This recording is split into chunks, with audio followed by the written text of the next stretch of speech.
Drama serial सुन मेरे दिल की आखिरी एपिसोड इंतहाई धमाकेदार होने वाली है, क्योंकि अब न सिर्फ एमआर अपने अंजाम को खुद अपने हाथों से तहरीर करेगा, बल्कि बिलाल अब्दुल्ला की तकदीर भी एक नए मोड़ पर जा पहुंचेगी, क्योंकि वो सदफ को हमेशा के लिए अपना बनाने जा रहा है। अगर आपने अभी तक हमारा चैनल सब्सक्राइब नहीं किया तो फौरन करें। अब जबकि बिलाल अब्दुल्ला पर यह हकीकत वाज़ेह हो चुकी है कि सदफ का दिल अब उसके लिए धड़कने लगा है, वो मजीद इंतजार किए बगैर सदफ से मिलने के लिए उसके घर जा पहुंचेगा। जैसे ही सदफ दरवाजा खोलेगी, वो बिलाल अब्दुल्ला को अपने सामने देखकर साकित रह जाएगी। हैरत ज़दा लहजे में वो सवाल करेगी, अब आप यहाँ किस गरज से आए हैं?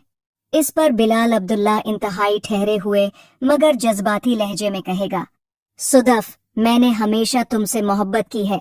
मैं सिर्फ यही चाहता था कि तुम एमार को एक मौके दो, ताकि तुम्हारी जिंदगी में कभी ये पछतावा ना रहे कि तुमने मुझ पर एमार को तरजीह दी। ये मुमकिन है कि सदफ इस मौके पर अपने दिल की बात जबान पर ले आए और एतराफ करे कि वो भी बिलाल अब्दुल्ला से मोहब्बत करती थी, मगर उसने एमार से शादी इसलिए की क्योंकि वो बिलाल अब्दुल्ला की शिद्दत पसंद फितरत से खौफजदा थी। ये एतराफ सुनते ही बिलाल अब्दुल्ला गहरी सांस लेकर कहेगा, मोहब्बत किसी आजमाइश की मोहताज नहीं होती सदफ। जहाँ सच्चा प्यार हो वहाँ इम्तिहान लेने और देने का जवाज खत्म हो जाता है।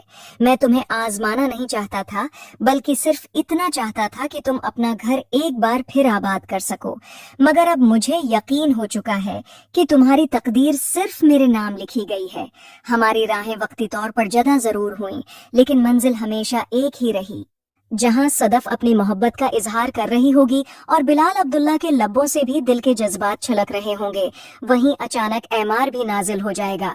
जैसे ही उसकी नजरें सदफ और बिलाल अब्दुल्ला पर पड़ेंगी, उसके वजूद पर गविया बजली गर जाएगी। ऐसा लगेगा जैसे उसकी जान ही निकलने वाली हो। अब यहाँ पर मुझे तो वाकई एमार की फितरत की कोई समझ नहीं आती।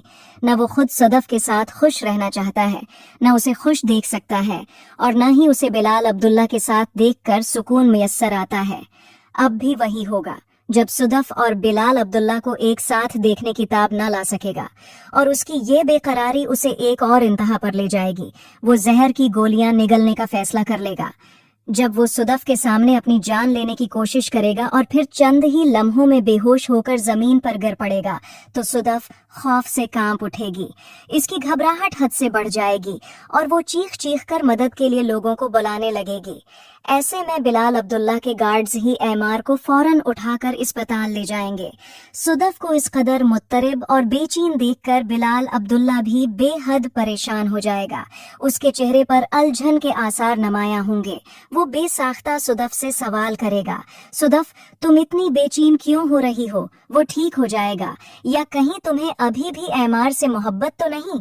ये सुनकर सदफ गहरी सांस लेगी, कुछ लम्हे खामोश रहेगी और फिर ठहरे हुए लहजे में जवाब देगी, ऐसे लोगों से मोहब्बत नहीं की जाती, इन पर तरस खाया जाता है। मैं सिर्फ ये नहीं चाहती कि वो मेरी वजह से अपनी जान से हाथ धो बैठे। जहां दूसरी तरफ हमशा ने भी फिराज के जज्बात को परखने की कोशिश की कि आया वो वाकई उससे मोहब्बत करता है या महज जबानी दावे हैं, मगर जैसे ही हकीकत का पर्दा चाक हुआ, फिराज तो मौके पाते ही दम दबाकर भाग निकला। इसके बाद हमशा बिल्कुल तन्हा रह गई और अब उसे यकीन हो चुका है कि न तो फिराज इसके साथ है और न ही बिलाल अब्दुल्ला। ये एहसास उसे अंदर से तोड़कर रख देगा और वो शिद्दत से रोने लगेगी।